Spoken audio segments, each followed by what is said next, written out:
Why, hello everybody. So welcome to another The Author. Today we'll be talking about my second batch of Kaosball miniatures I've done on commission. And basically I have already reviewed the Kaosball miniatures. So if you want to hear about that, I'll put a link to that in the video below. In the links below. And so today we'll just be talking about the theme of the 4 ringers I painted today. So let's get to it.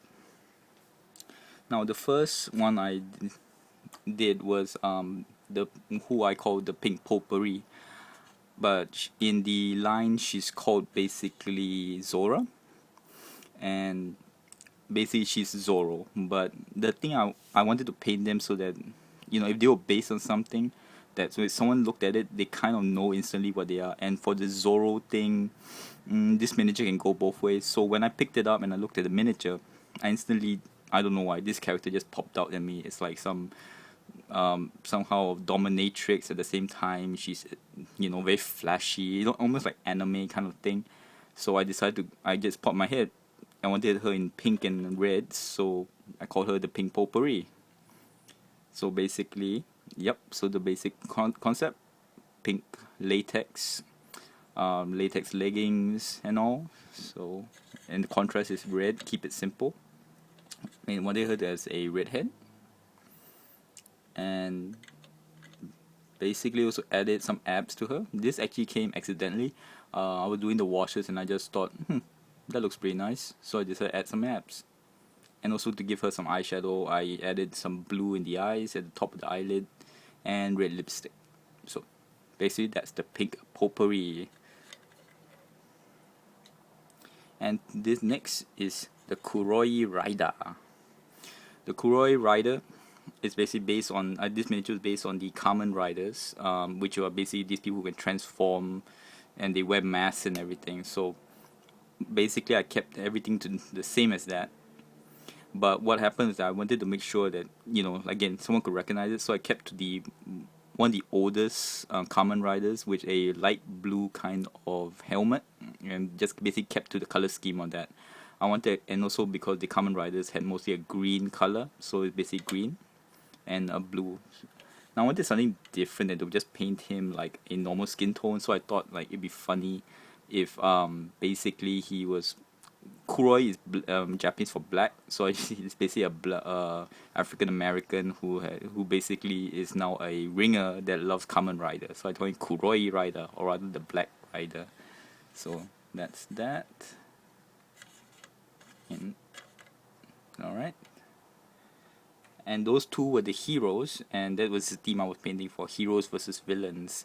And this is my first villain.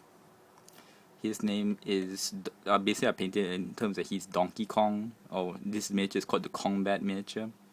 So basically, just kept it simple enough in with the dark blue, like a beachwear kind of thing, and basically added a lot of fur effects on that, which takes quite a while, I must say. Um, Basically because each of these little fur things you see is individually highlighted, and basically I went to 3 or 4 highlights to get the color, and then I had to do a wash and all. So but basically the concept is Donkey Kong and all. And actually I saw a picture on Board Game Geek which the guy added very nice striations, and I did that too, but mine is much harder to see because it's extremely subtle. But basically that guy definitely did a better job than me, but I'm happy with this one. In fact, thanks to him I also am learning to do what he did. So always put nice pictures, guys. I would like to have a look at them. And alright, so that's it, the fur effects right there. Alright, and of course the little trees and all, which again, all these little designs take quite a bit of time to paint. So that's Donkey Kong. And the last is basically the what do they call this one? M.A.Z.E, M-A-Z-E miniature. To me, Eric Lang, I don't know, it looks to me like a bloodletter in a way, from the Warhammer 40,000 or Warhammer world. So I basically that's how I painted him in terms of the colors of corn, the blood god that is. And so I basically gave him a red skin, horns, and the thing extra I gave him to him was copper hair, copper colored hair. I just thought it'd be just really cool than painting the standard. So I gave him a very, very deep red. And I also, at first it was the shading was okay, but I wanted him to like really stand out, so I added like the almost like a black wash on each of the grooves of his body, and I think that really made him stand out. So, and on top of that, it's actually this did not have the blood effect, but I felt that the blade itself was kind of plain, so I added the blood effects and everything, you know, like blood flecks and all. And also he has that little bull sign in there. So, yep, copper hair. And that's it. Alright, so that's it.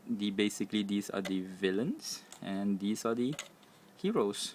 Heroes versus villains, everybody. Thank you very much. Till next word.